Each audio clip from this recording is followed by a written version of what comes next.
Welcome to healthy recipes. ఈరోజు మనము చింత చిగురు పప్పు ఎలా ప్రిపేర్ చేయాలో చూద్దాము.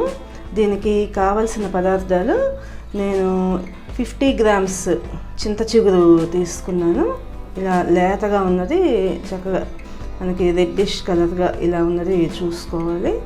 తర్వాత 1 కప్పు పెసరపప్పు, 4 పచ్చిమిర్చి, 1 ఉల్లిపాయ, కరివేపాకు, మనకి కూరకి సరిపడా ఒక 4 టేబుల్ స్పూన్స్ ఆయిల్, తిరగమాత దినుసులు, ఉప్పు, కారము.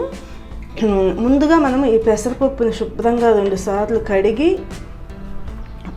వీలైతే ఒక అర్ధగంట పాటు అలా నానబెట్టుకుని ఉంచుకుంటే కనుక కూర అనేది మనకి తొందరగా ప్రిపేర్ అవుతుంది. ఒక 2 సార్లు శుభ్రంగా కడిగి పప్పుని నానబెట్టుకుని ఉంచుకోవాలన్నమాట. ఇప్పుడు మనం ప్రిపరేషన్ ఎలా అనేది చూద్దాము. ముందుగా స్టవ్ ఆన్ చేసుకుని ఆయిల్, ఒక 4 టేబుల్ స్పూన్స్ ఆయిల్ తీసుకుంటున్నాను. ఈ చింత చిగురు అనేది మనకి చాలా హెల్త్కి చాలా బెనిఫిట్ చేస్తుంది. తర్వాత చాలా టేస్టీగా కూడా ఉంటుంది. మనకి చింత చిగురు అనే పేరు తెలవగానే మనకి నోరు ఊరుతూ ఉంటుందన్నమాట. చక్కగా ఏ కూరలో దీన్ని యాడ్ చేసుకున్నా కూడా ఆ కూరకి మంచి టేస్ట్ని తీసుకొస్తుంది. దాంతోపాటు చాలా హెల్త్ బెనిఫిట్స్ ఉన్నాయి అన్నమాట ఈ చింత చిగురుతో.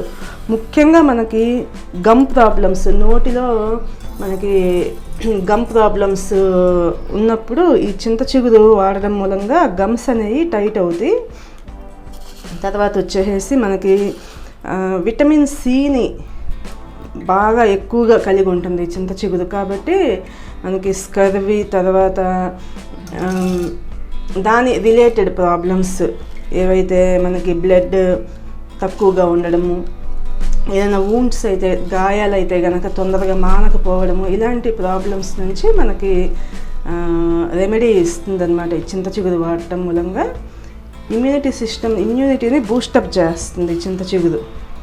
కాబట్టి సీజన్లో ఇది మనకి ఎప్పుడూ మార్కెట్లో అందుబాటులో ఉండదు.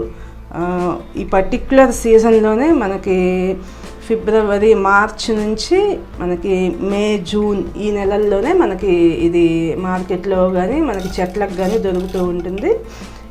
ఇప్పుడు జీలకర్ర వేసుకుంటున్నాను. మనకి ఈ పెసరపప్పులో చింత చిగురు యాడ్ చేసుకోవడం మూలంగా చాలా మంచి టేస్టీగా ఉంటుంది కూర. ప్లస్ మనకి సమ్మర్లో కూడా పెసరపప్పు అనేది చలవ చేస్తుంది. కాబట్టి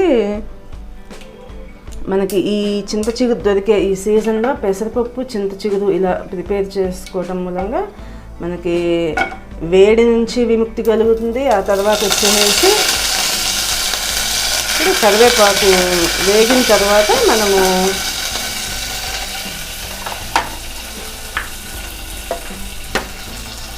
ఈ పచ్చిమిర్చి, ఆ తర్వాత ఉల్లిపాయలు. ఈ ఉల్లిపాయ వేగిన తర్వాత మనం ముందుగా పెసరపప్పుని హాఫ్ ఉడికించుకోవాలి. ఒక నానిపోయి ఉన్న పెసరపప్పు అయితే కనుక మనకి అంతా ఒక 5 నిమిషాల్లో హాఫ్ వరకు ఉడికిపోతుంది. ఒకవేళ టైం లేదు అనుకున్నప్పుడు పెసరపప్పుని అలా 2 సార్లు శుభ్రంగా కడిగేసేసి మనము కూర అనేది ప్రిపేర్ చేసుకోవచ్చు. కొంచెం ఉడకటానికి ఎక్కువ టైం తీసుకుంటుంది అంతే, నానకపోతే. ఇప్పుడు ఉల్లిపాయని మీడియం ఫ్లేమ్లో ఉంచుకొని ఇలా వేయించుకోవాలి.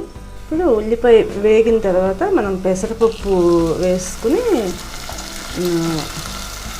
కొంచెం వాటర్ యాడ్ చేసుకుని హాఫ్ వరకు ఉడికించుకోవాలి. ఇప్పుడు మనకి ఈ పెసరపప్పు ఉడికేటప్పుడు ఇలా ఒక గింజ మనం ఇలా పట్టుకుని చూసి ఇట్లా నలిపినప్పుడు మెత్తగా అయిపోతుంది. లేదు మనకి గింజ కనుక అంచులు బ్రేక్ అయినట్లు కనిపిస్తూ ఉంటే కనుక ఆ స్టేజ్లో మనము ఈ చింత చిగురు అనేది యాడ్ చేసుకోవచ్చు. అవసరాన్ని బట్టి పెసరపప్పు ఉడికేంత వరకు కూడా వాటర్ని మీరు అవసరం మేరకు యాడ్ చేస్తూ ఆ అంచులు బ్రేక్ అవ్వడం చెక్ చేసుకుని మనం చింత చిగురు యాడ్ చేసుకుందాం.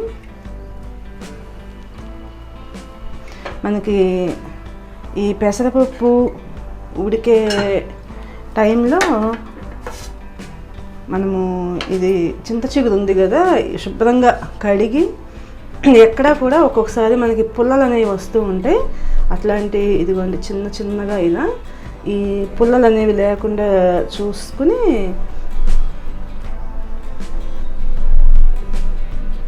లేతగా అయితే మాత్రం అవి ఉడికిపోతాయి. చింత చిగురు చాలా తొందరగా మనకి 1-2 నిమిషాల్లో మగ్గిపోతుంది. ఇప్పుడు మనకి పెసరపప్పు అనేది చూడండి ఇలా మనకి గింజ బ్రేక్ అయ్యి కనిపిస్తుంది కదా.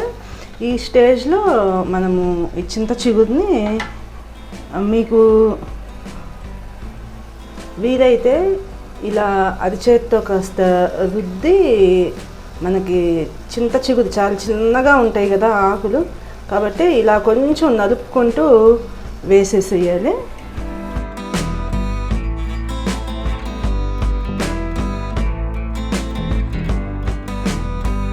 ఇలా మనకి మొత్తం చింత చిగురు అంతా కూడా వేసుకున్న తర్వాత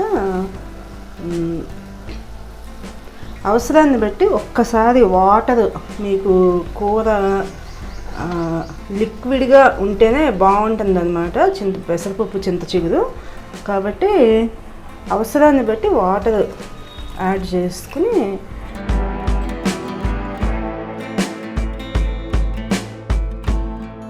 ఇప్పుడు పసుపు,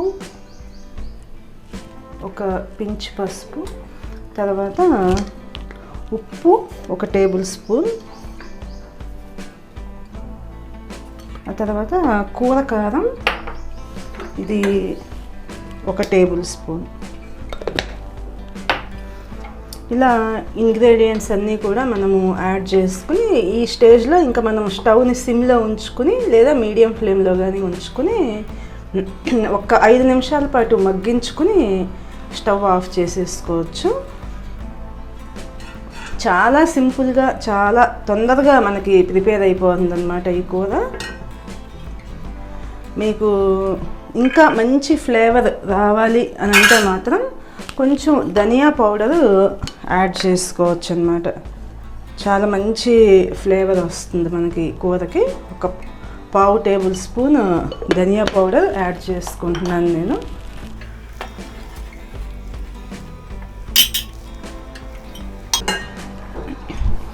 చూసారు కదా, మనకి ఇలా మీకు ఆకు యాడ్ చేసుకున్న తర్వాత, చింత చిగురు యాడ్ చేసుకున్న తర్వాత ఒక 5 మినిట్స్ ఇలా మగ్గించుకుని మీడియం ఫ్లేమ్ కానీ సిమ్లో కానీ మనం ఈ స్టేజ్లో స్టవ్ ఆఫ్ చేసేసుకోవచ్చు. ఉడుకుతూ ఉంటేనే చాలా మంచి టేస్ట్ నోరు ఊరుతూ ఉంటుందన్నమాట ఈ చింత చిగురు. చాలా చాలా టేస్టీగా నోరు రుంచే పెసరపప్పు చింత చిగురు కూర రెడీ అయింది. అందరూ కూడా ఎన్నో హెల్త్ బెనిఫిట్స్ని కలిగించే ఈ చింత చిగురుని ట్రై చేస్తారని ఆశిస్తున్నాను. మరిన్ని ఇలాంటి వీడియోస్ కోసం ఈ ఛానల్ని సబ్స్క్రైబ్ చేసుకోండి. Thank you for watching.